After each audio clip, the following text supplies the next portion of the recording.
오늘 읽으실 말씀은 요한복음 12장 44절에서 50절.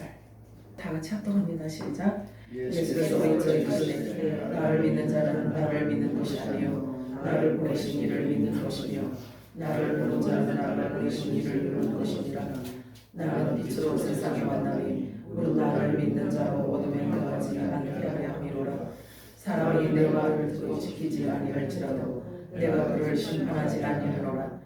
내가 온 것은 세상을 심판하려 함이 아니요 세상을 구원하려 함이로라. 나를 저버리고 내 말을 받지 아니하는 자를 심판하리가 있으니 곧 내가 한 그 말이 마지막 날에 그를 심판하리라. 내가 내 자유로 말한 것이 아니요 나를 보내신 아버지께서 내가 말할 것과 이룰 것을 친히 명령하여 주셨으니 나는 그의 명령이 영생인 줄 아노라. 그러므로 내가 이르는 것은 내 아버지께서 내게 말씀하신 그대로라 하시니라. 아멘. 우리가 성령의 음성을 미리 듣고 우리 또 은혜를 함께 나눕니다. 마라나타 세번 할까요? 마라나타, 마라나타, 마라나타. 아멘. 오늘도 성령이 교회들에게 하시는 음성 여러분들에게 들려지기를 축복하며 늦은 비 기름 부심이 충만하게 여러분들에게 주어지기를 축복합니다. 오늘 읽은 본문 말씀을 가지고 명령이 곧 영생이라는 제목으로 우리 함께 은혜를 나눠보도록 하겠습니다. 복습 차원에서 지난 주일 말씀 한 번 더 생각해 보도록 하겠습니다. 사탄 마귀 귀신이 가장 싫어하는 사람은 누구라고 했나요? 사탄을 잘하는 그렇죠. 아유 제가 왜 우리 김 지사님 혼자서 내는데 다 같이 들었는데 그러면 사탄 마귀 가장 좋아하는 사람은? 모릅니다. 그렇죠. 네, 자신의 정체, 그러니까 사단의 정체를 전혀 알지도 못할 뿐 아니라 오히려 꽁짝이 잘 맞는 성향을 가진 그런 사람. 다시 말해서 육신의 정욕과 안목의 정욕과 이생의 자랑에 푹 빠져 있는 자들을 좋아한다고 우리 지난주에 말씀을 우리 함께 알아보았습니다. 즉 성령이 없는 자를 말하고 있습니다. 육의 사람을 좋아한다는 거죠. 심지어 그래서 우리 예수님께서 말씀하시기를 누가복음 14장 33절에 너희 중에 누구든지 자기의 모든 소유를 버리지 않으면 능히 내 제자가 되지 못하리라. 육신의 생각은 사망이요 육신의 생각은 하나님과 원수라. 성령은 그렇게 말씀하고 있어요. 이게 사람의 힘, 육신을 가졌음에도 불구하고 육의 사람으로서는 할 수 없는 일이에요. 그래서 육의 사람은 육이 완전히 부인되어지기 전에는 예수님 사랑한다, 예수님을 위해서 목숨 바친다 라는 말은 거짓말일 수가 있어요. 자, 결과적으로 사탄 마귀 귀신의 사명은 사람들을 육신의 생각으로 하나님으로부터 멀어지게 만들고 말씀을 듣지도 못하게 하고 들어도 믿지 못하게 하고 또 하나님의 은혜를 배신하도록 하는 매우 교활하고 사악함의 전문가라는 사실을 분명히 우리는 알아야 됩니다. 그렇다면 어떻게 해야 그 사탄 마귀 귀신의 정체를 밝히 알아서 그놈이 놓은 덫에 걸리지 않을 수 있느냐 하는 것이 우리에게 가장 중요한 과제가 아닐 수가 없어요. 사탄 마귀 귀신은요 거짓말, 거짓의 아비라고 성경은 말씀하고 있어요. 그리고 사탄을 일컬어 어둠이고 밤이라고 표현하고 있습니다. 그렇기 때문에 빛이 임하면 그 어둠의 정체는 낱낱이 드러나게 되어 있는 것입니다. 그러므로 빛을 사랑하여서 빛 앞으로 나와야만 그 어둠의 세력을 알 수가 있게 되는 것입니다. 요한복음 3장 20절 21절을 압도합니다. 시작. 악을 행하는 자마다 빛을 미워하여 빛으로 오지 아니하나니 이는 그 행위가 드러날까 함이요 진리를 따르는 자는 빛으로 오나니 이는 그 행위가 하나님 안에서 행한 것임을 나타내려 함이라 하십니다. 성경에서 말하는 악을 행하다라는 뜻을 있잖아요. 구구학적으로 이야기를 하면 사전적인 의미하고는 좀 달라요. 성경에서 악을 행하는 자는 뭘 의미하냐면요, 헛소리를 한다라고, 가치 없는 말하는 사람을 일컬어서 예수님은 악을 행하는 자 이렇게 표현하고 있어요. 자, 그러면 성경이 말씀하고 있는 선과 악의 기준은 무엇일까요? 그리고 또 악을 행한다는 것은 어떤 기준을 갖고 말씀하시는 걸까요? 그러면 이게 사전적인 의미가 아니, 사전적인 의미도 물론 당연히 있지요. 그런데 영적으로 거듭난, 성령이 임하여 영적으로 거듭난 자들은 수준이 워낙 윤리와 도덕적인 수준이 워낙 높기 때문에 윤리와 도덕적인 것을 얘기하고 싶어서 성경을 기록한 게 아니란 말이에요. 그 안에 하늘의 신령한 비밀을 담고 있기 때문에 사람들이 알아볼 수 있도록 하기 위해서는 사전적인 의미, 세상 것, 이 물질 세계를 함축해서 그것을 가지고 설명하기 전에는 알 길이 없으니까. 그래서 알아듣게 하기 위해서 말씀을 하셨단 말이에요. 그런데 그 말씀 안에는 하나님의 뜻을 담고 있기 때문에 그 뜻을 알아내는 방법은 성령께서 오셔야지만 된다라고 성경은 말씀하고 있는 거예요. 자, 선과 악, 빛과 어둠, 낮과 밤 있잖아요. 제가 이렇게 말씀드리는 것은 여러분들이 이제는 그냥 왔다 갔다 종교 생활을 해서는 안 된다는 차원에서 제가 이렇게 자꾸 말씀을 드리는 것입니다. 여러분들이 잘 숙지하시기 바래요. 성경이 말하는 선과 성경이 말하는 빛과 어둠, 낮과 밤, 하늘과 땅, 이러한 표현조차도 세상에서 말하는 그 사전적인 의미와는 매우 큰 차이가 있기 때문에 하늘로부터 빛이 임하여야만 비로소 하늘의 비밀을 깨달을 수가 있다라고 말씀하고 있어요. 그럼 여러분들 지금 어떤 생각이 여러분들 속에서 막 이렇게 막 왔다 갔다 할까 궁금해. 분명히요, 성경은요 하나님의 말씀이란 말이에요. 하나님의 말씀이기 때문에 그 안에는 하나님의 생각을 담고 있기 때문에 분명히 그것을 가르쳐 주시는 하나님의 영이 임해야지만 돼요. 요한복음 12장 44절에 46절 읽겠습니다. 시작. 예수께서 외쳐 이르시되 나를 믿는 자는 나를 믿는 것이 아니요 나를 보내신 이를 믿는 것이며 나를 보는 자는 나를 보내신 이를 보는 것이니라. 나는 빛으로 세상에 왔나니 무릇 나를 믿는 자로 어둠에 거하지 않게 하려 함이로라. 그렇잖아요.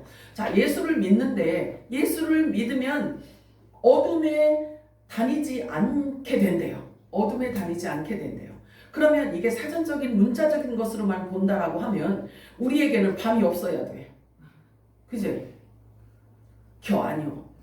그렇잖아요. 그렇기 때문에 성경에서 말씀하고 있는 낮과 밤, 빛과 어둠, 하늘과 땅 이런 것들이 무엇을 의미하는지를 알아야 성경을 읽을 때 기록된 말씀이 쭉 연결이 되어서 우리에게 깨닫게 되어진단 말이에요. 빛은 진리를 말하고 있습니다. 잘 들으시기 바라요. 빛은 진리를 말하고 있어요. 어둠은 거짓을 말하고 있어요. 헛소리를 말해요. 가치 없는 말을 어둠이라고 말을 해요. 자, 그리고 하늘은 빛이고 땅은 어둠이라고 성경은 그렇게 표현하고 있어요. 하늘은 빛이고 땅은 어둠이고. 그런데 이 어둠의 주관자는 사탄마귀 귀신이라고 성경은 아예 그렇게 기록을 해놓고 있어요. 아이고, 그러면 이 세상의 주관자는 사탄마귀 귀신이라는 이야기잖아요. 그치? 지난 주일도 제가 말씀드렸잖아요. 그러면 물론 이 사탄이 이 세상을 주관하는 것도 한정된 기간 동안만이에요. 그러나 분명히 그것은 합법적이에요. 하나님께서 뱀에게 주었기 때문에 그래요. 자, 그렇다면 우리가 아무리 영적인 존재를 할지라도 저와 여러분이 영적인 존재잖아요. 믿으시나요? 응. 자, 그렇다면 우리가 아무리 영적인 존재를 할지라도 이 땅에 우리가 육체를 입고 존재하는 동안에는 더러운 귀신의 그 활동과 그 흔적을 우리는 보면서 살아가야지만 되는 거예요. 그들의 정체를, 그런데 그들의 정체를 알 수 있도록 성령께서 우리들에게 계시하셔요. 빛이 임하였기 때문에 알 수 있도록 해주셨단 말이에요. 자, 예수님께서 오셔서 그 해답을 말씀해 주셨기 때문에 알 수가 있어요. 성경에 예수님께서 뭐라고 말씀하시면 구하라, 두드리라, 찾으라 그렇게 말씀하고 계세요. 그렇다라고 한다면 무엇을 그렇게 간절하게 구하고 찾고 두드려야 되는지 바로 삼위 되시는 성령님을 구하라고 말씀하고 있어요. 성령님은 영적인 모든 비밀을 다 꿰뚫고 계시는 분이란 말이에요. 창조의 영이시기 때문에 그렇습니다. 그렇기 때문에 그분이 내게 임하시면 모든 것을 다 알게 되어 있어요. 세상을 어둠이라고 하는데 그러면 세상이 왜 이렇게 어두운지, 세상을 주관하는 자가 어떤 괴계를 갖고 움직이고 있는지, 또한 하늘의 놀라운 비밀조차도 성령님은 다 알고 계시기 때문에 성령이 임한 자는 하늘에 감춰진 비밀도 알 수 있을 뿐만 아니라 성경에 기록되어져 있는 감춰진 하나님의 생각도 알 수가 있는 거예요. 성경은 그걸 말씀하고 있어요. 그래서 구하라, 두드리라, 찾으라 이렇게 말씀하고 있습니다. 자, 누가복음 9장 누가복음 11장 9절에서 13절 우리 합독합니다. 시작. 너에게 주실 것이요 찾으라 그러면 찾아낼 것이요 문을 두드리라 그러면 너희에게 열릴 것이니 구하는 이마다 받을 것이요 찾는 이가 찾아낼 것이요 두드리는 이에게는 열릴 것이니라. 너희 중에 아버지 된 자로서 너가 아들이 전가를 주겠느냐. 너희가 악할지라도 좋은 것을 자식에게 줄 줄 알거든 하물며 너희 하늘 아버지께서 구하는 자에게 성령을 주시지 않겠느냐 하시니라. 이 말씀 준비하면서 그런 생각이 들었어요. 만약에 만약에 예수님께서 여기에다가 구하라, 두드리라, 찾으라 이렇게 말씀만 해놓고 성령을 구하라는 성령이라는 단어가 여기 없었다면, 성령을 구하라고 이 성령에 대해서 말씀을 안 해주셨다면 아마 모든 사람들이 자기가 원하고 자기가 소원하고 자기가 이루고 싶고 자기가 되고 싶은 어떤 이런 것들을 다 갖고 구할 거예요. 구하고 찾고 두드리고 이렇게 할 거란 말이에요. 자, 이 말씀은 뭘 의미하냐면요. 너희가 내 안에 거하고 내 말이 너희 안에 거하면 무엇이든지 원하는 대로 구하라. 그러면 주시리라. 무슨 말씀이냐면 내 안에 성령이 임하잖아요. 그러면 내가 성령의 사람이 되잖아요. 영적인 사람이 되잖아요. 교환요? 그럼 하나님의 아들이 되는 거잖아요. 성령이 임하면 하나님의 아들이라는 증거기 때문에 성령이 임한 자는 하나님의 아들이라고 하는 거예요. 그러면 하나님의 아들이 되면 아버지의 생각을 알 수가 있단 말이에요. 기와요? 알 수가 있지. 그러면 아버지의 생각이 무엇인지를 알기 때문에 그 마음을 갖고 기도를 할 거 아니겠어요? 그러면 말씀에 의거해서 아버지 생각을 기도하면 그 기도가 이루어진다 안 이루어진다? 그래서 그 얘기를 하는 거예요. 그래서 그 얘기를 하는 거야. 반드시 이루어지죠. 아버지 뜻은 반드시 이루어지기 때문에 그래요. 자, 여러분 하나님 사랑하세요? 하나님과 여러분은 어떤 관계인지 아세요? 나와 하나님과 여러분 하나님 사랑하시나요? 하나님이 누구신지 아세요? 하나님은 여러분과 관계가 어떤 관계이죠? 부모 자식. 그죠? 자, 그러면 하나님과 여러분은 어떤 약속이 체결이 되어져 있나요? 하나님은 꼼짝 못 하셔요. 왜냐하면 약속이 체결되어져 있기 때문에. 그래서 그 뜻을 하나님이 반드시 이루셔야 돼요. 어떤 약속이 여러분과 체결이 되어져 있나요? 말씀하셔야 돼요. 이거 아셔야 돼요. 무슨 약속이 체결이 되어져 있어요? 영원히 하나님과 함께 있지. 당연하지, 그치? 영원히 하나님과 함께 있어. 근데 약속이 있어. 또 약속이 있어. 그거 말고 무슨 약속일까? 무슨 약속이 체결이 되어 있어? 하나님 나라 완성. 어? 하나님 나라 완성. 그렇지, 하나님 나라 완성이지, 당연히. 그런데 그거는 이제 이렇게 막 어떤 광범위한 건데 나와 하나님과의 관계 속에서 체결된 약속을 얘기하는 거야. 한 몸. 하나님과 한 몸. 큰일 났네. 큰일 났네. 어떡해. 아이고 주여. 내가 답정너야. 나는 지금 답을 갖고 지금 질문을 하는 거야. 그치? 응. 자, 보세요. 하나님께서 우리들에게, 예수님이 오셔서 우리들에게 구하라는 기도가 있었어요. 너희는, 그렇지. 그거요. 자, 그러면 그의 나라와 의를 구하여라. 너희는 먼저 구하라고 이렇게 표현하고 있어요. 그런데 모든 인류들에게 전부 다 그렇게 말씀하셨을까요? 아들에게만 하신 약속이란 말이에요. 그래서 그 약속이 체결이 돼서 결국 천국을 주겠다는 거지. 하나님의 나라를 유업으로 주겠다라는 거예요. 그러면 예수와 함께 같이 왕노릇할 왕권의 그 특권과 그 약속을 우리와 체결하셨다라는 이야기예요. 아멘이요? 저와 여러분 이미 왕노릇 하다가 지금 왕노릇 하다가 가는 거예요. 왜 그러냐면 저와 여러분에게 주신 권세가 있거든. 너희는 뱀과 전갈을 밟으며 악한 원수 귀신이 이렇게 꾸미는 그 괴계를 막을 능력을 너희들에게 주었노라. 이를 말씀하시죠. 대단하죠. 여러분 존경합니다. 정말 하나님이 이토록 사랑하셔서 저와 여러분에게 놀라운 은총과 특권과 권세를 주셨다는 사실을 여러분 잊으시면 안 돼요. 잊으면 손해요, 손해. 그거는 겸손이 아니고요. 생략할래. 자, 성령은 하나님 나라의 모든 비밀과 하나님의 창세전에 감춰져 있던 것들을 다 알고 계세요. 그래서 성령이 임한 자들을 일컬어 성경은 뭐라고 말씀하시냐면요. 성령이 임한 자들을 일컬어 하늘의 비밀을 맡은 자 이렇게 이야기를 해요.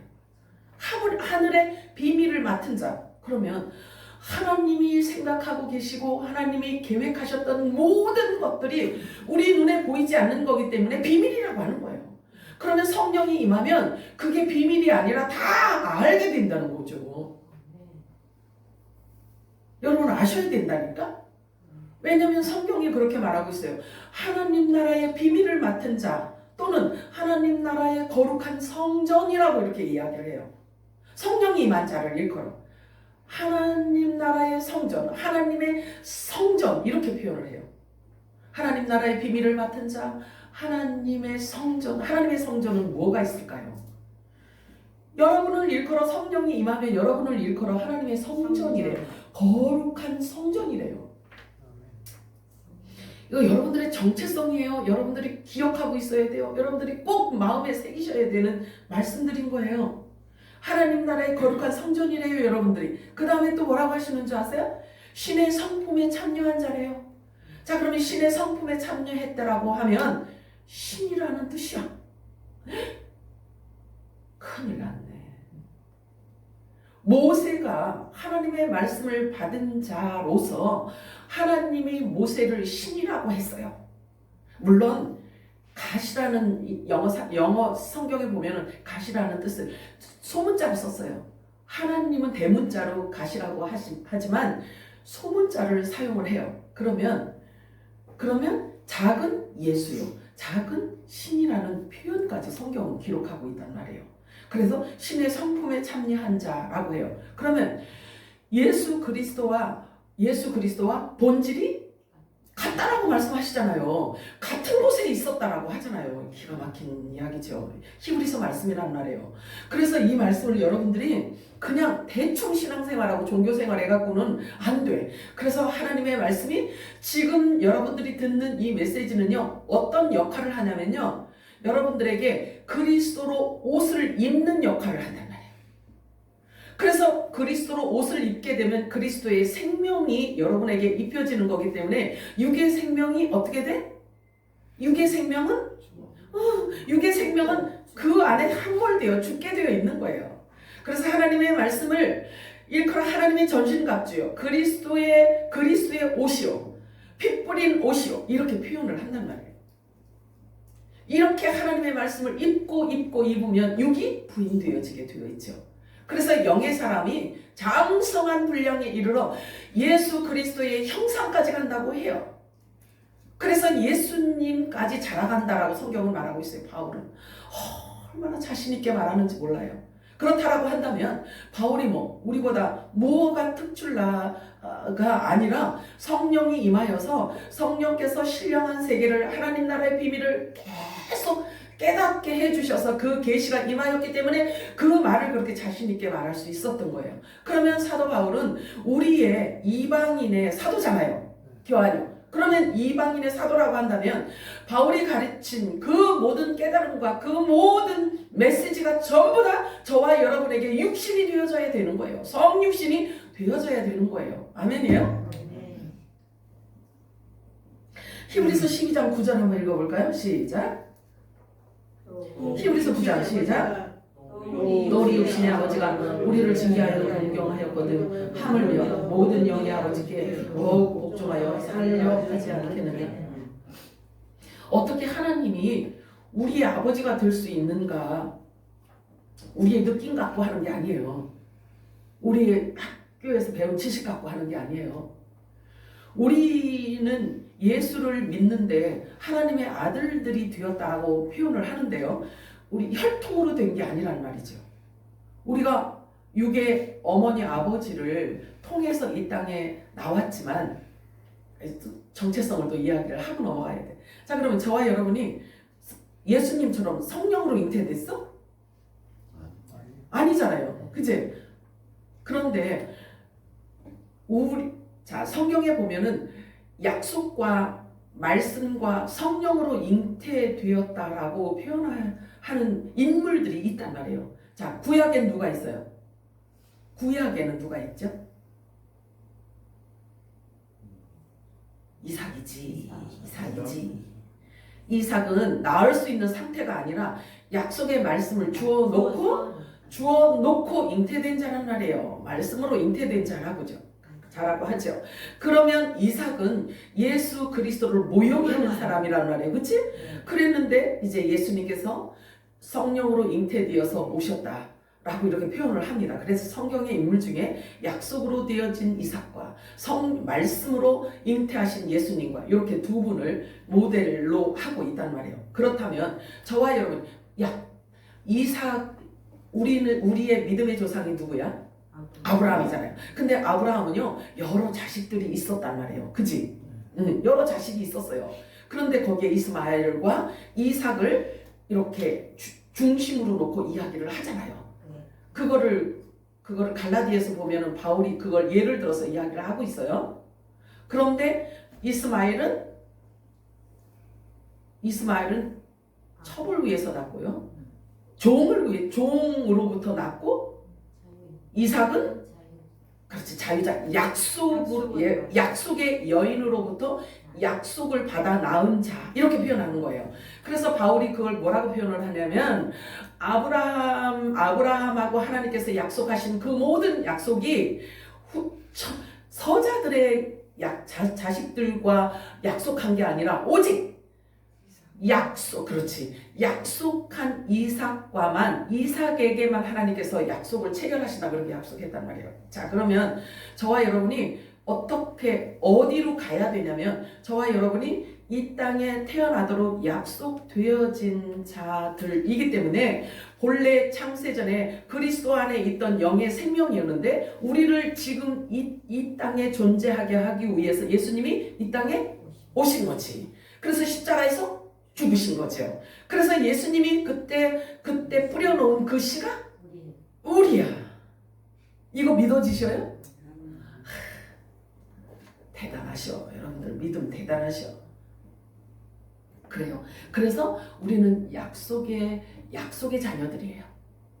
약속의 자녀들이기 때문에 예수 그리스도와 함께 후사이며 예수 그리스도와 함께 하나님의 나라를 상속받을 자들인 거예요. 아멘이요? 너무 신나. 나는 이런 얘기를 맨날 해도 계속 신나. 자, 로마서 8장. 자, 그럼 보세요. 하나님이 사람을 하나님이 우리를 낳으셨다고 말씀하셔요. 근데 그것을 무엇으로 증명할 수 있느냐 이거죠. 그리고 그것을 누가 인정해 주느냐 이거예요. 사람이 자기 혼자서 나는 하나님의 아들이야, 나는 약속의 아들이야, 아무리 외치고 메가폰 들고 온 동네를 시끄럽게 떠들고 돌아다니며 아무리 소리쳐 외쳐도 하나님이 아니야. 그러면 아니에요. 그런데 하나님께서 너는 내 아들이야 라고 한다면 온 인류, 이 80억 인구가 다 아니라고 해도 귀여워. 그 얘기하고 싶은 거지. 자, 로마서 8장 14절에서 16절 17절 우리 합독합니다. 시작. 무릇 하나님의 영으로 인도함을 받는 사람은 곧 하나님의 아들이라. 성령이 친히 우리의 영과 더불어 우리가 하나님의 자녀인 것을 증언하시나니 자녀이면 또한 상속자 곧 하나님의 상속자요 그리스도와 함께한 상속자니 우리가 그와 함께 영광을 받기 위하여 고난도 함께 받아야 할 것입니다. 아멘. 이게 그리스도의 영광을 얘기하는 거예요. 그리스도의 영광을 함께 받는다는 거예요. 상속자는. 그런데 그리스도의 영광이 뭐요? 그리스도의 영광이 부활체는 부활체를 말하고 있는 거예요. 여기 보니까 성령이 친히 우리의 영과 더불어 우리가 하나님의 자녀인 것을 증언해 주고 계신데요. 하나님의 말씀이 진리가 우리들에게 확증시켜 주고 있다는 거예요. 증언해 주고 있다고 그래요. 그리고 또 고린도후서 1장 22절에는 뭐라고 말씀하시냐면 우리에게 기름 부으신 이는 하나님이시니 기름이 뭐지? 말씀이지. 하나님 나라의 천국 복음이야. 자, 그러면 우리에게 기름 부으신 이는 하나님이시니 그가 또한 우리에게 도장을 찍었어요. 도장을 찍어서 보증으로 성령을 우리 마음에 주셨느니라 이렇게 말씀하고 계세요. 자, 성령은 곧 진리라고 말씀하시잖아요. 그지? 그러면 진리의 말씀을 여러분의 생각에 기록하고 여러분 신비에 여러분 마음에 기록을 해놓으면 아무도 이것을 빼앗아 갈 자가 없는 거죠. 그래서 생각과 마음에 우리들에게 보증으로 넣어주신다고 했어요. 도장을 아예 찍으신다고 말씀하셨어요. 얼마나 기쁜 일인지. 저와 여러분이 하나님의 아들인 것을 성령께서 친히 인정해 주시고 증언해 주신다고 말씀하고 계시다는 것을 여러분 아시기 바라요. 만약에 여러분이 믿어지지 않는다면 이렇게 성경이 계속해서 이렇게 너는 내 사랑하는 아들이야. 내가 너를 위해서 내 몸을 주었다. 이렇게 계속해서 하나님의 아들인 것을 말씀하고 있는데도 불구하고 여러분들이 그렇게 인정할 수 없다면 그리고 그렇게 여겨지지 않는다면 누구 책임일까? 내 책임이야. 다 내 책임이야. 내 책임.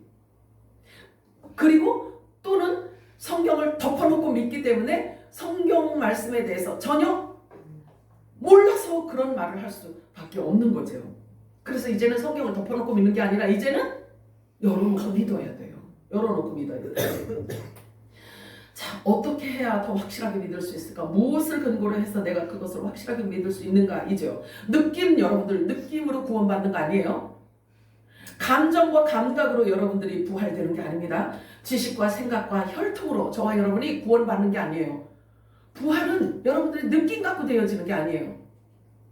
육은 아무 소용이 없어요.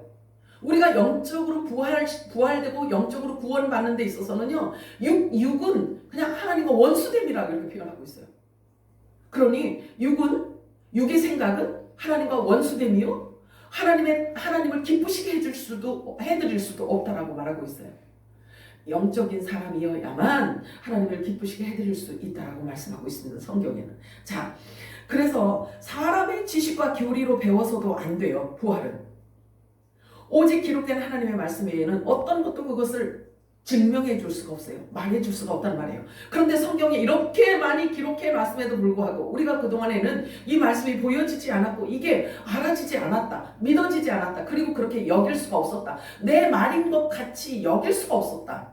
그건 왜 그랬을까? 성령이 오시지 않았기 때문에 그런 거예요. 성령이 오시지 않았기 때문에 계시도 없었을 뿐 아니라 알 수도 없었고 믿을 수도 없었어요. 그래서 예수님께서 말씀하시기를 구하고 두드리고 찾으라고 말씀하고 있잖아요. 아멘이에요? 구하고 두드리고 찾으라는 것이 50평짜리 아파트 달라고 구하라는 게 아니라 성령을 구하라고 말씀을 하시는 거예요. 고린도전서 3장 16절에 보면은요, 너희가 하나님의 성전인 것과 하나님의 성령이 너희 안에 거하신 것을 알지 못하느냐? 이렇게 말씀하시는 거예요. 여러분 알아요? 몰라요? 여러분 안에 성령이 임하셔서 여러분 자신이 성전이라는 것을 믿으시나요? 하나님의 영으로 인도함을, 그렇기 때문에 하나님의 영으로 인도함을 받는 자는 곧 하나님의 아들이다 이렇게 표현하고 있단 말이에요. 자, 약속된 성령이 임하실 때에 비로소 모든 비밀을 알 수가 있게 되는 것입니다. 여러분 마음속에 충돌이 있어도 계속해서 이 말씀을 여러분들이 듣게 되잖아요. 그러면 그 충돌은 뭐하고 충돌이 있냐면요, 말씀과 충돌하는 것은 무엇이 충돌하냐면 육이 충돌하는 거예요. 혼의 생각이 계속 충돌을 일으키는 거예요. 그런데 이 혼의 생각과 충돌하는 이 육의 생각이 영적으로 장성한 분량에 이르르면 그거를 제압할 수가 있어요. 그래서 여러분들이 영적으로 계속 성장을 해가야지만 되는 거예요. 자, 성령께서만 창조주 하나님이 내 아버지라는 사실을 알게 하고 믿게 해줘요. 뿐만 아니라 조금도 거리낌 없이 아빠, 아버지라고 부를 수 있게 하셔요. 뿐만 아니라 내가 어디에서 왔고 왜 살며 어디로 가는지를 분명하게 알게 해주시고 나와 하나님과의 관계를 확증시켜 주시고 예수 그리스도와의 관계를 확실하게 알게 해주신단 말이에요. 성령께서 오셔야 해요. 그래서 그의 나라와 곧 내 나라잖아요. 그의 나라는, 예수 그리스도의 나라는 곧 내 나라잖아요. 그치? 그래서 그의 나라와 예수의 나라가 이제는 내 나라가 돼버린 거예요. 성령께서 오셨기 때문에. 그래서 내 나라 위에서 기도하게 되고 아버지의 뜻이 이 땅에서 이루어지기를 위해서 기도하게 되기 때문에 의의 직분자라는 특징과 또 그 다음에 화목직책의 중보 영역으로 들어갈 수가 있는 거예요. 중보 영역은 누가 그 중보 영역 안으로 들어갈 수 있냐면 하늘에 속한 자, 하나님과 연합되어 하나 된 자만, 예수 그리스도에게 붙어 있는 자만 중보 영역에 들어갈 수가 있는 거예요. 중보는 하늘과 땅을 중보하는 거거든요. 아멘이요? 이게 사람이 할 수 있는 게 아니란 말이에요. 그래서 이 중보 영역으로 들어갈 수 있는 자들은 하나님의 아들들에게만 주신 특권이에요. 근데 하나님이 내 아버지임이 증명될 때 비로소 성경 속에 담겨져 있는 내 아버지의 모든 생각을 알 수 있게 되고 성경 안의 모든 약속이 체결이 되며 또 그 생각을 받을 수 있게 됩니다. 그리고 아버지와 진정한 교통과 교제가 이루어지게 됩니다. 그런데 어떤 방법으로 주님과 교통이 이루어지고 교제가 이루어지냐면 예배를 통해서 이루어진다고 하셔요. 성경 어디에 어떻게 기록되어져 있는지를 직접 확인해 봐야 돼요. 저와 여러분이. 그래서 감각과 느낌 갖고 우리가 신앙생활을 하면 안 됩니다. 우리의 모든 믿음의 근거는 말씀에 기록된 말씀의 근거를 두어야지만 그래야 뿌리가 흔들리지 않습니다. 오히려 바람이 불고 환경이 막 흔들리잖아요. 그러면 뿌리는 더 깊이 내려갈 수밖에 없어요. 그래 안 그래? 그렇지. 그래서 저와 여러분의 믿음은 뿌리가 어디에 근거를 두어야 되고 말씀에 두어야 되는 거예요. 그래서 환경이 막 흔들릴 때는요, 어디로 들어가요? 더 깊이 들어갈 수밖에 없어요. 그래서 하나님의 말씀 깊이 뿌리를 내리게 되어 있는 거예요. 그러니까 환경과 전혀 관계없는 그런 평강을 누리고 안위를 누리고 안식을 누리며 살다가 주님이 오라 하면 갈 수가 있는 거예요. 이 마지막 때는 안식일의 주인이신 예수 그리스도와 한 몸, 여러분들이 한 몸이 된 상태라고 성경은 말씀하고 있어요. 성령이 임한 자들은 예수님과 한 몸이 된 자들이란 말이에요. 자, 근데 궁금해. 하나님은 영이신데 어떻게 사람을 낳을 수 있냐 이거죠. 하나님이 영이신데 영은 눈에 보이지 않는다고 하는데 어떻게 사람을 낳으실 수가 있냐 이거예요. 그리고 또 사람인 우리가 어떻게 하나님을 아버지라고 부를 수 있느냐 이거예요. 이게 사람의 지식으로 할 수 있겠냐고요. 사람의 느낌으로 할 수 있겠냐고요. 그래서 예배라는 매개체를 만들어서 우리들에게 주신 거예요. 그래서 내 양은 내 음성을 듣고 따른다는 기준을 두신 거죠. 예수님께서. 내 양은 내 음성을 듣고 따른다 라고 말씀을 하셔요. 기준을 거기에 둔 거예요. 그래서 예배를 통해서 기름을 부어주시고 거듭나게 하시고 거룩하게 하시고 거룩하게 하시는 일을 아는 지식을 자꾸 자라가게 해주신다는 거죠. 그게 예배라는 거죠. 요한복음 4장 24절 시작. 하나님은 영이시니 예배하는 자가 영과 진리로 예배할지니라. 하나님과 교제 교통하는 방법을 예배로 아예 정해놓으시고 또한 아버지가 받으시는 예배의 정의가 무엇인지도 예수님께서 직접 가르쳐 주셨어요. 요한복음 4장 23절 시작.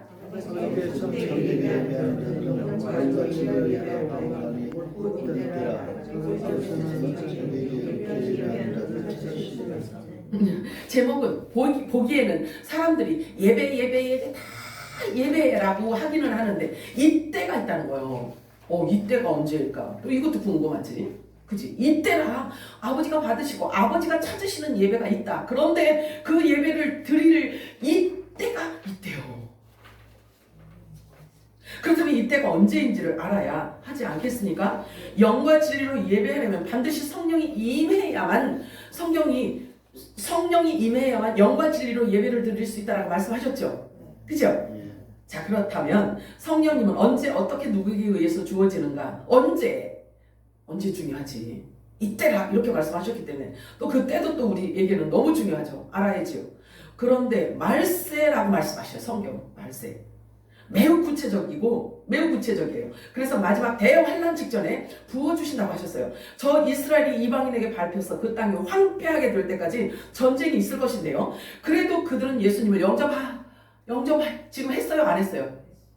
그들은 지금 안 했단 말이에요. 저렇게 이방인들에 의하여 저렇게 이슬람들에 의하여 저렇게 고통을 당하면서도요 예수 그리스도를 구세주로 영접하지 않고 있단 말이에요. 그런데 마지막 때 모든 열방에 의해 예루살렘이 완전히 포위당할 때야 비로소 두 손 두 발 다 들고 우리의 구세주 예수여 우리를 도와주소서 할 때가 있다는 거죠. 주님의 오른손을 들어서 구원해 주실 것이 성경에 예언이 되어져 있습니다. 자, 그렇다면 이스라엘 백성들이 그렇게 주님 앞에 무릎을 꿇고 예수여 우리의 구세주이신 예수여 이렇게 하기 전에 하나님께서 먼저 늦은 뒤 성령을 부어주신 때가 있다는 거죠. 그걸 얘기하고 있는 거예요. 곧 이때라. 그런데 성령이 부어주시는 때는요, 7년 말년이 거의 가까이 왔구나를 우리는 또 알 수가 있는 거지. 그죠? 자, 요엘서 선지자는 이렇게 예언하고 있어요. 요엘서 2장 27절 우리 합독합니다. 시작. 다른 이가 없는 줄을 너희가 알 것이라. 내 백성이 영원히 수치를 당하지 아니하리라. 사실은 지금 엄청 수치를 당하고 있죠. 하나님의 선민이라고 자신들이 그렇게 자부심을 갖고 있음에도 불구하고 그들은 지금 수치를 당하고 있습니다. 이방인들에 의해서 지금 밟히고 있기 때문에 그래요. 이 말씀은 구약의 요엘 선지자가 예언을 기록해 놓았지만 지금을 말하고 있는 거예요. 지금을. 저 이스라엘이 이방인에게 완전히 밟힘을 당하고 수치와 부끄러움을 당하다가 여호와의 크고 두려운 날이 이르기 바로 전에 그들이 그동안 예수님을 버리고 타락했던 것을 버리고 그리고 타락한 가운데 살다가 주님께로 돌아오게 될 때를 지금 말씀하고 있는 거예요. 이 요엘서는 지금을 예언하고 있는 것입니다. 말라기스 4장 5절 6절 우리 합독합니다. 시작. 보라 여호와의 크고 두려운 날이 이르기 전에 내가 선지자 엘리야를 너희에게 보내리니 그가 아버지의 마음을 자녀에게로 돌이키게 하고 자녀들의 마음을 그들의 아버지에게로 돌이키게 하리라. 돌이키지 아니하면 두렵건대 내가 와서 저주로 그 땅을 칠까 하노라 하시니라.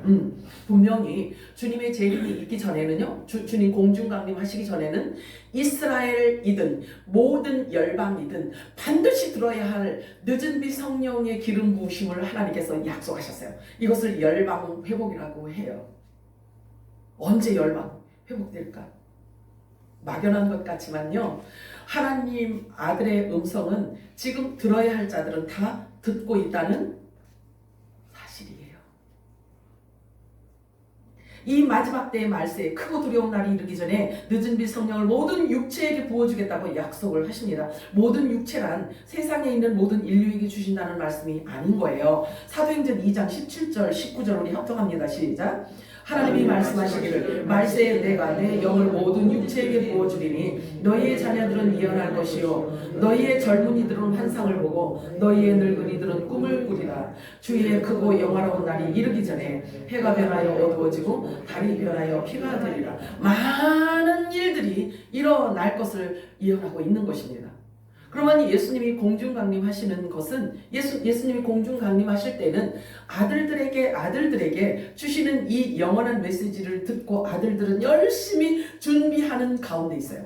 열심히 준비하고 공중으로 들림받은 후에 이 땅에 어마어마한 일들이 일어나게 되죠.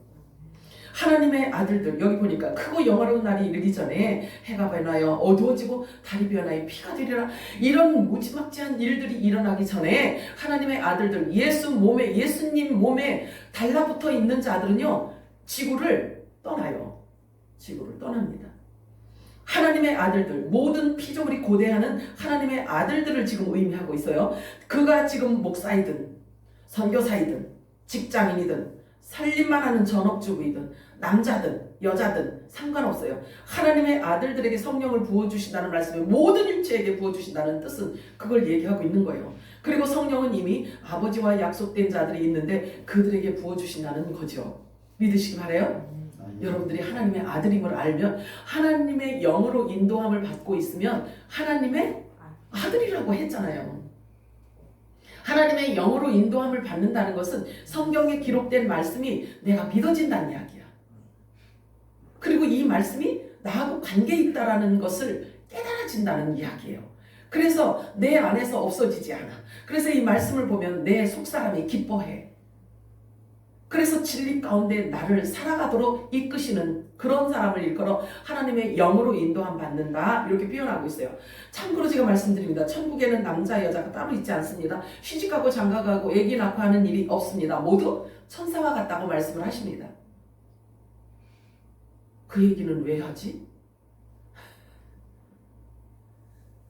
창세기에 천사와 사람이 결혼해서 네피림을 낳았다라는 이 말도 사실은 맞는 말이요, 틀리는 말이요?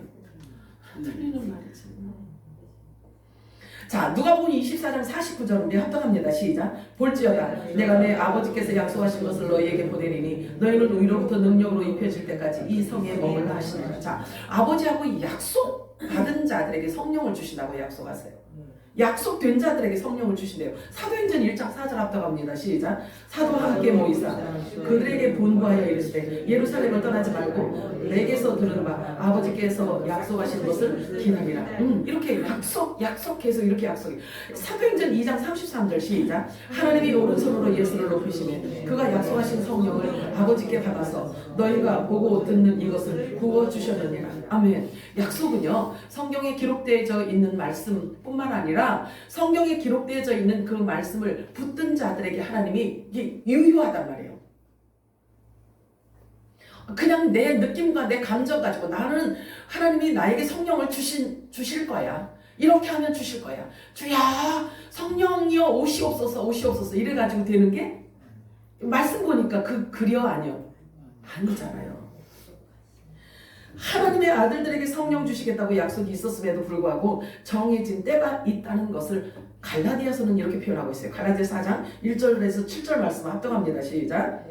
내가 또 말하노니 유업을 이룰 자가 모든 것의 주인이나 어렸을 동안에는 종과 다름이 없어서 그 아버지가 정한 때까지 후견인과 청지기 아래에 있나니 이와 같이 우리도 어렸을 때에 이 세상의 초등학문 아래에 있어서 종로로 타였더니 때가 차매 하나님이 그 아들을 보내사 여자에게서 나게 하시고 율법 아래에 나게 하신 것은 율법 아래에 있는 자들을 성령하시고 우리로 아들의 명분을 얻게 하려 하시니라. 너희가 아들임으로 하나님이 그 아들의 영을 우리 마음 가운데 보내사 아빠 아버지라 부르게 하셨느니라. 그러므로 내가 이후로는 종이 아니요 아들이니 아들이면 하나님으로 말미암아 유업을 받을 자니라. 아멘.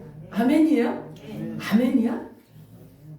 이 말씀이 믿어지고 깨달아지면 하나님의 영으로 인도함을 받는 자입니다. 그러나 하나님의 아들임에도 불구하고 성령이 임하시기 전까지는 하나님을 알 수도 믿을 수도 없었다고 성경은 지금 말씀하고 있는 거예요. 갈라디아 4장 8절 9절 합독합니다. 시작. 그러나 너희가 그때에는 하나님을 알지 못하여 본질상 하나님이 아닌 자들에게 종로로 하였더니 이제는 너희가 하나님을 알 뿐 아니라 하나님이 아신 바 되었거늘 어찌하여 다시 약하고 천박한 초등학문으로 돌아가서 다시 그들에게 종로를 하려 하느냐. 이거 중요합니다. 이거 보셔야 잘 숙지하셔야 돼요. 약하고 천박한 초등학문으로 돌아가면 안 된대요. 이제 아들이 되었기 때문에. 그래서 이게 뭘 이야기하는지. 그런데 천박한 초등학문은 종들이 갖고 있는 말씀이래요. 그지? 거기로 가면 안 된대요. 이제는 저와 여러분의 육체 자체도 부활시키는 불의 메시지가 주어지기 때문에 그런 거예요. 요한일서 3장 9절 읽겠습니다. 시작.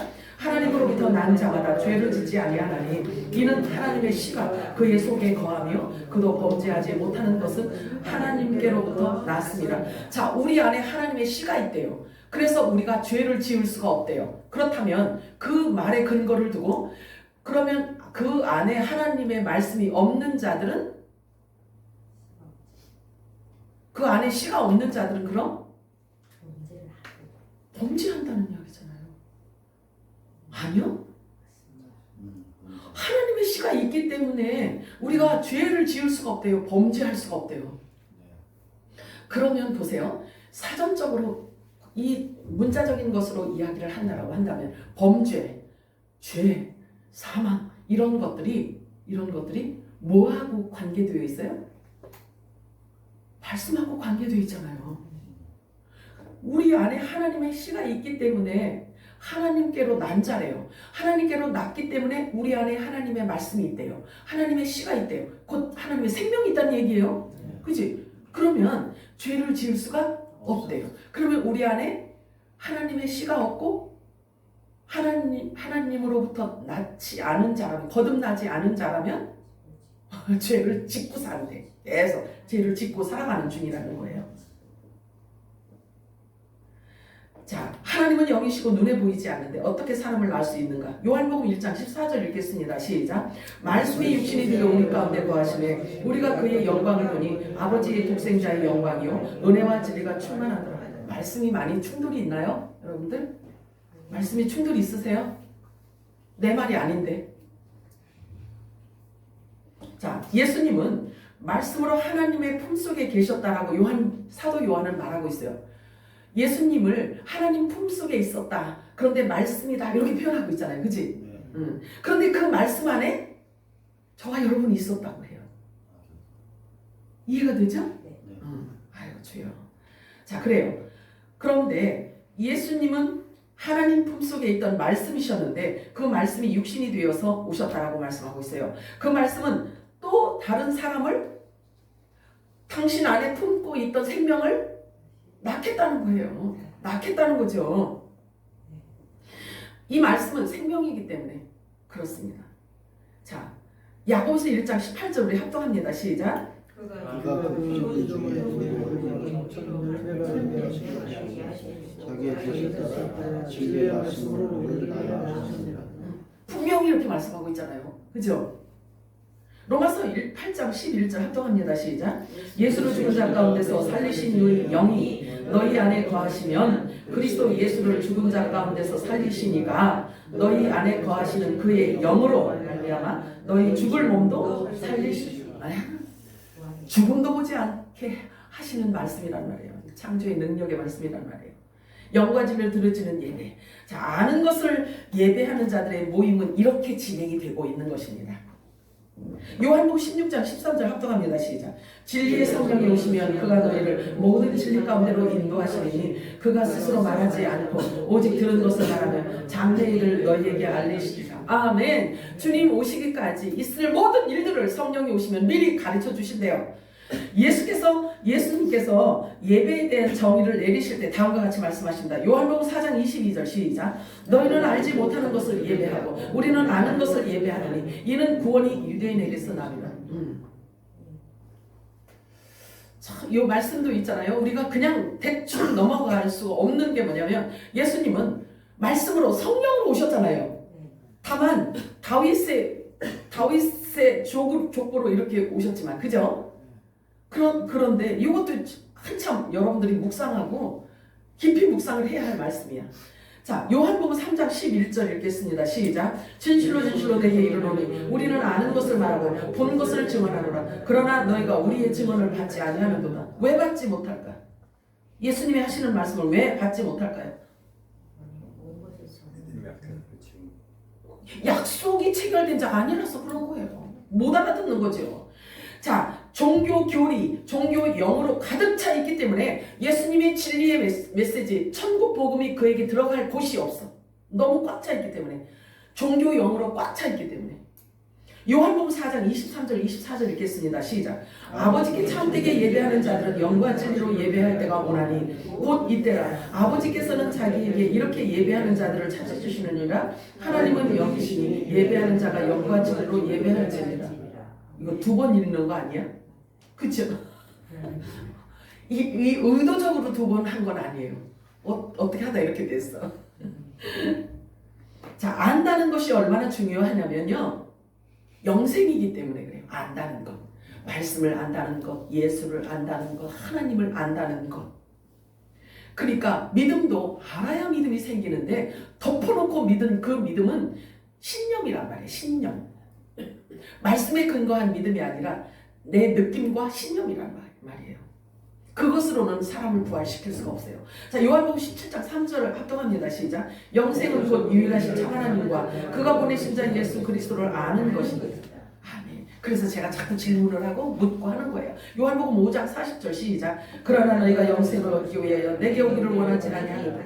자, 예수님께 오지 않고 예수님이 말씀하셔도 알아듣지 못하는 자들은 영생에 대해서 관심이 없는 자를 말하고 있어요. 그러나 사람이 내 말을 듣고 지키지 않아도 내가 지금 그들을 멸하지 않겠다. 예수님께서 초림에 오셔서는요, 심판하러 오신 게 아니에요. 씨를 뿌리러 오셨단 말이에요. 씨를 열심히 뿌려놓으셨어요. 그래서 그 뿌려놓은 씨를 이제는 거두어 가신단 말이에요. 하나님의 절기로도 사실은 지금 가을이라고요. 가을. 요한복음 12장 47절 48절 합독합니다. 시작. 사람이 내 말을 듣고 지키지 아니할지라도 내가 그를 심판하지 아니하노라. 내가 온 것은 세상을 심판하려 함이 아니요 세상을 구원하려 함이로라. 나를 저버리고 내 말을 받지 아니하는 자를 심판할 리가 있으니 곧 내가 한 그 말이 마지막 날에 그를 보이세요? 이 말씀이 하나님의 말씀이 이렇게 엄중하시단 말이에요. 예수님이 하신 말씀이 이렇게 엄중하세요. 왜? 심판 메시지이기 때문에 그래요. 예수님께서 하신 모든 말씀이 얼마나 두렵고 떨리는 말씀이냐면 그분이 하신 모든 말씀이 곧 심판의 불방망이이기 때문에 그래요. 그래서 거짓을 낱낱이 드러내시고 더하고 뺀 것을 다 드러내시고 불의와 불법을 드러내시고 그 사람 안에 진리의 말씀이 있는지 없는지를 드러내시고 마지막 때 철저하게 심판하시는 불방망이이기 때문에 예수 그리스도께서 오셔서 쏟아놓으신 그 말씀이 그렇게 엄중하단 말이에요. 심지어 마태복음 10장 34절에 예수님 뭐라고 말씀하셨냐면요, 내가 세상에 화평을 주러 온 줄로 생각하느냐? 천만에. 화평이 아니라 내가 검을 주러 왔노라 이렇게 말씀하셔요. 검은 뭐예요? 검은 싸우는 걸 얘기하잖아요. 검 주러 왔다고 말씀하셔요. 교회를 다니면서도 예수를 믿는다고 하지만 천국과 영생에 관심이 없고 자신의 탐심과 욕심으로만 채워져 있음을 책망하시는 장면이란 말이에요. 열심히 구하고 찾고 두드리는 것이 무엇인지 이렇게 성경에 기록해 놓지 않았다면 사람들은 모두 제각기 자신이 원하는 것만 구했을 거예요. 하나님이 구하라고 했어. 하나님이 찾으라고 그랬어. 하나님이 문을 두드리라고 그랬어. 그래서 열심히 두드리는 거예요. 열심히 구하는 거예요. 그런데 성령을 구하라고 말씀을 하셨는데 성령이 안 보이면 자기가 원하는 것을 구하겠죠. 요한복음 15장 22절 합독합니다. 시작. 내가 와서 그들에게 말하지 아니하였더라면 죄가 없었으려니와 지금은 그 죄를 핑계할 수 없는 엄청난 말씀이에요. 이거요. 죄를 핑계할 수 없대요. 예수님께서 하신 말씀을 우리가 정확하게 깨닫지 않으면, 깨닫지 못하면, 진리를 깨닫지 못하면요, 그 죄를 해결할 방법이 없어요. 해결할 방법이 없어요. 예배에 대해 예수님께서 예배에 대해서나 또는 죄의 심판에 대해서도 성경에 어떤 기준으로 정의를 내렸는지를 우리는 알아야 되는 거예요. 모든 기준은 예수님의 복음이에요. 예수님이 하신 말씀이 우리들에게 기준이 되어야지만 되는 거예요. 그러므로 진리를 깨닫는다는 것은 너무나 중요한 일이 아닐 수가 없어요. 우리의 생각이 여기까지 미치고 나니까 자 이제 드디어 정돈이 되는 것 같아요. 사탄 마귀 귀신이 에덴 동산에서부터 하던 짓이 곧 거짓말이고 하나님의 말씀을 더하거나 빼거나 하고 사람의 생각을 그 안에 삽입시키고 왜곡시키고 그래서 사람과 하나님 사이를 이간질시키고 하나님의 은혜를 배신하도록 하는 그 짓이었는데 결과론적으로 놓고 볼 때 성경을 알지 못하게 하나님의 말씀을 깨닫지 못하게 하고 왜곡시키는 짓을 끊임없이 해오고 있었다라는 사실이죠. 다시 말해서 영의 생명들이 먹어야 하는 영적 밥상을 더럽혀 놓고 덫을 놓고 올무를 놓아서 영혼을 사냥하는 더럽고 악한 짓을 지금까지 해오고 있다는 사실이 우리를 통해서 지금 드러내시는 거예요. 하나님. 로마서 8장 9절에 이렇게 말씀해요. 만일 너희 속에 성령이 거하시면 너희가 육신에 있지 아니하고 영에 있나니 누구든지 그리스도의 영이 없으면 그리스도의 사람이 아니라. 자, 요한일서 4장 6절 이렇게 말씀하십니다. 합독합니다. 시작. 우리는 하나님께 속하였으니 하나님을 아는 자는 우리의 말을 듣고 하나님께 속하지 아니한 자는 우리의 말을 듣지 아니하나니 진리의 영과 미혹의 영을 이로써 아멘이요? 우리가 외국으로 여행을 가보면 쉽게 알 수 있어요. 3, 4, 5 모여서 시끄럽게 떠드는 소리를 우리가 들어보면 이 사람이 어느 나라 사람인지 알 수 있잖아요. 금방 알아볼 수 있어요. 그러다가 한국 사람이라도 만나면요 갑자기 애국심이 막 투철해져. 그리고 생전 모르는 사람인데도 불구하고 마치 이산가족 상봉한 것 같이 반가워. 호들갑을 떨며 반가워하게 되는데요. 그건 너무 자연스러운 자연스러운 현상이란 말이에요. 그럼 이 땅에서도요 마찬가지예요. 하늘에 속한 자, 예수님에게 달라붙어 있는 자. 그래서 예수님이 한 말을 동일하게 성령의 계시로 인하여서 동일한 말을 하고 동일한 생각을 갖고 그 말씀이 신비에 새겨진 자들의 말은 언어는 같다는 얘기죠. 성령은 하나이기 때문에. 그래서 하늘에 속한 자들의 모임을 하나님께서 너무나 기뻐하십니다. 언어가 통하는 자들끼리 공동체를 이루게 되어 있잖아요. 그렇잖아요.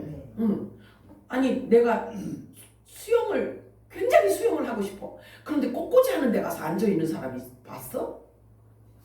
아니잖아요, 그치? 네. 하나님의 아들이라 성령께서 도장을 찍어 놓은 자들은 하나님이 아버지가 하는 말을 들리는 곳을 찾게 되어 있다는 얘기예요. 아멘. 그 말이 자기가 먹어야 할 양식이기 때문에 그런 거예요. 자기가 먹어야 할 양식이기 때문에. 그래서 성경이 이렇게 말씀하고 있어요. 그러므로 너희는 거듭난 자들에게, 우리들에게 말씀하고 있어요. 거듭난 자들아, 하나님의 영으로 인도함을 받는 하나님의 아들들아, 예수의 지체들아, 예수의 신부들아, 예수 오시는 날을 기다리는 너희들아, 모든 악독과 기만과 시기와 모든 비방의 말을 버리고 갓난아기들 같이 순전하고 신령한 젖을 사모하여라. 이는 그로 말미암아, 그 젖으로 말미암아 너희가 구원에 이르도록 자라게 하기 때문이라. 이렇게 말씀하십니다. 우리가 다 하나님의 아들을 믿는 것과 아는 일에 하나가 되어 온전한 사람을 이루어서 그리스도의 장성한 분량이 충만한 데까지 이르리니. 이렇게 말씀하세요. 장성해야 됩니다. 장성. 그래서 그리스도의 신분은 예수 그리스도와 그 신분에 맞는, 걸맞는 삶을 살아야 되는 것입니다. 자, 이는 우리가 이제부터 어린아이가 되지 아니하고 사람의 속임수와 간사한 유혹에 빠져서 온갖 교훈의 풍조에 밀려 요동하지 않게 하려 함이라. 요동하지 않기 위해서, 미혹에 넘어가지 않기 위해서는 진리의 말씀을 알아야 된다는 거죠. 오직 사랑 아래서 참된 것을 하여 범사에 그에게까지 자랄지니라. 누구에게까지 자라라? 예수님까지 자라가라고 말씀하고 있는 거예요. 자, 성령이 교회들에게 강권하여서 이렇게 말씀을 하시네요. 빌립보서 2장 2절 3절과 5절 읽겠습니다. 시작.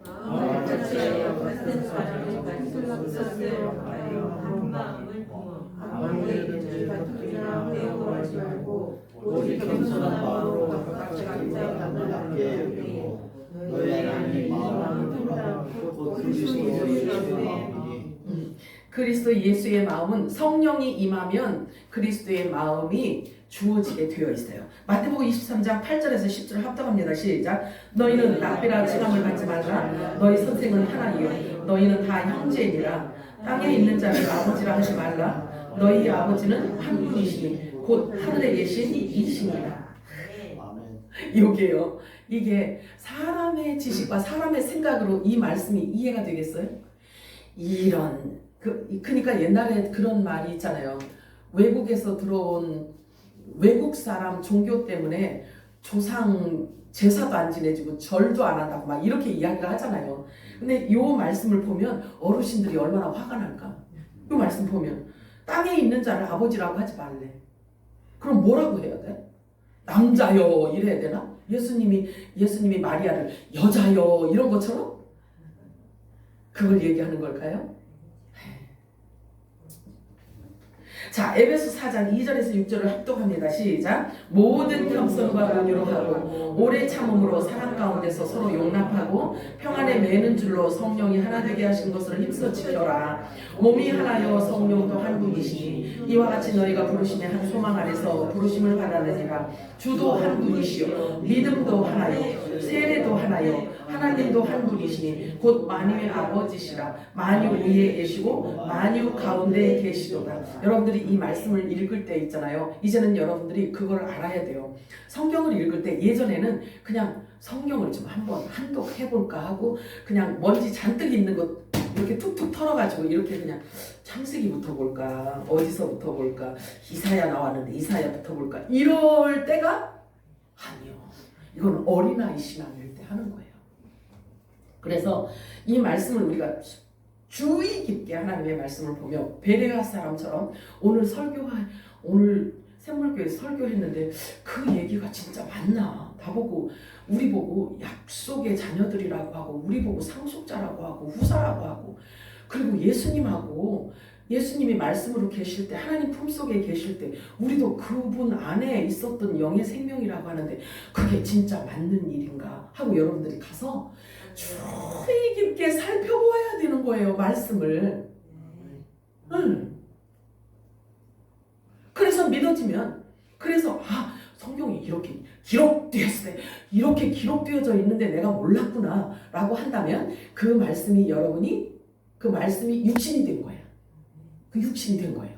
그래서 종교의 영으로 채워져 있는 그 거짓말을 버리는 거죠. 그리고 사람의 생각을 쳐내게 되는 거예요. 그래서 그 진리의 말씀으로 저와 여러분을 굳건하게 붙잡게 되는 거예요. 그래서 진리가 우리를 끌어가는 삶을 살아갈 수 있게 되는 거죠.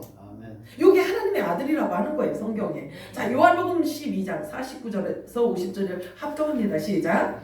내가 내 자유로 말하는 것이 아니요 나를 보내신 아버지께서 내가 말할 것과 이룰 것을 친히 명령하여 주셨으니 나는 그의 명령이 영생인 줄 아노라. 그러므로 내가 이루는 것은 내 아버지께서 내게 말씀하신 그대로니라 하시니.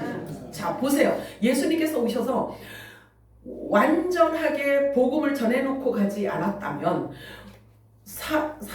그러니까 하나님의 아들들을 완전한 자로 만들고 완전한 부활체로 만들 수 있는 말씀을 충분히 이 땅에 쏟아놓지 않으셨다라고 한다면, 그래서 뭔가 부족하다면, 그럼 예수님 다시 와야 돼요. 저와 여러분 부활체를 입을 수가 없기 때문에 그럼 예수님 다시 오셔야 돼요. 그런데 성경 말씀에서 답변을 해주고 있잖아요. 아버지가 주신 모든 말씀을 다 그들에게 줬대요. 그들에게 다 줬대요. 그렇다라고 한다면 예수님이 성부 하나님이 예수님을 이 땅에 보내신 이유가 뭐였어요? 하나님이 예수님에게 주신 사명이 뭐였어요? 마지막 때 한 사람도 남기지 않고 다 끌어올려 하나님 앞에 바치는 그것이라고 말씀하고 있단 말이에요. 그러면 저와 여러분이 육체를 입고 있음에도 불구하고 부활할 수 있는 모든 메시지를 예수님이 충분히 주셨다 안 주셨다? 그 얘기야. 이게 지금 그 얘기야. 다 주었다예요. 다 주었다. 그래서 예수님께서 이 땅에 쏟아놓으신 그 말씀만 여러분이 다 갖고 있으면 약속이 체결된 자요, 하나님의 아들이라는 것을 확증해 주는 자요, 또 육을 입고 있음에도 불구하고 예수님처럼 부활체로 입을 자들이라는 것을 말씀이 그렇게 만들어준다는 거죠. 아멘이요? 하나님의 명령이 영생이라 한다면, 하나님의 명령이 영생이라고 한다면 우리 또한 이 그리스도의 말씀을 그대로 믿고 그대로 순종해야 함이 마땅할 것입니다. 요한복음 17장 14절 읽겠습니다. 시작. 내가 내 말씀을 그들에게 주었으며 세상에서 그들을 몰랐으니 이는 세상에 속하지 않는 것이 그들도 세상에 속하지 않는 여기 정답입니다. 우리는 이 땅에 사는, 이 땅에 속한 사람처럼 육체를 입고 그냥 세상 사람하고 똑같이 이렇게 살아가고 있는 것 같지만 우리는 세상에 속한 자가 아니래요. 하늘에 속한 자래요. 자, 예수님께서 진리의 말씀을 세상 인류 모두에게 쏟아부으신 것이 아닙니다. 세상에 속하지 않고 하늘에 속한 천국의 아들들에게 진리의 말씀을 주셨다고 말씀하시는 것입니다. 그러므로 저와 여러분이 사람을 볼 때 육체대로 보지 않아야 하는 이유가 그건 거예요. 저와 여러분들이 서로 볼 때 육체로 보지 말라는 거죠. 그 안에 있는 그리스도를 볼 수 있어야 된다는 거죠. 그리스도의 생명을 볼 수 있어야 되는 거예요. 바울이 그런 얘기. 바울이 영적으로 장성한 분량에 이르르니까 사람을 이제는 육체로 보지 않는다고 말하고 있어요. 영적으로 본다는 거죠. 그러므로 저와 여러분이 사람을 볼 때 육체대로 보지 않아야 하는 이유가 그겁니다. 마지막으로 말하노니 너희가 다 마음을 같이하여 동정하고 형제를 사랑하고 동정하래. 동정하고 사랑하고 불쌍히 여기래. 불쌍히 여기래. 왜 불쌍히 여기라고 그럴까? 왜 불쌍히 여기라고? 우리가 서로 불쌍히 여기래. 왜 불쌍하게 여기라고 했을까? 이 땅에 사는 동안에는 불쌍한 모습일 수밖에 없어요. 그렇잖아요. 원래 저와 여러분은 왕같은 제사장들인데, 왕같은 하나님의 아들들인데도 이렇게 살아야 하기 때문에 이 모습 자체를 서로 불쌍히 여기라는 거예요. 먹을 거 없어서 불쌍히 여기라는 게 아니라 우리나라, 하나님께서 우리나라로 우리를 끌어가시기 전까지는 서로 긍휼히 여기고 불쌍히 여기고 서로 사랑하고 용납하고 이해하고 도리어 이렇게 악으로 갚지 말고 욕을 욕으로 갚지 말고 도리어 복을 빌어주라고 말씀하고 있어요. 너희가 부르심을 그것 때문에 받았다는 거예요. 그래서 서로 힘이 되어지고 서로 이렇게 쓰러지지 않도록 옆에서 이렇게 받쳐주고 이렇게 섬겨주고 사랑하고 서로 불쌍히 여기고 이렇게 하라는 거예요. 그래서 우리가 부르심을 받았다라는 거예요. 자, 베드로전서 3장 11절 12절 읽고 마치도록 합니다. 시작. 원하는 자는 혀를 금하여 악한 말을 그치며 그 입술로 거짓을 말하지 말고 악에서 떠나 선을 행하고 화평을 구하며 그것을 따르라. 주의 눈으로 의인을 향하시고 그의 귀는 의인의 간구에 기울이시되 주의 얼굴은 악행하는 자들을 대하시느니라. 교회 안에서도 거짓말하는 자들을 하나님께서 벌 주신대요. 자, 그래서 오늘도 성령이 교회들에게 하시는 음성을 여러분들이 들은 대로 순종하시고 따르는 화평의 주인공들이 되시기를 주님의 이름으로 축복합니다. 사랑과 풍성하신 하나님.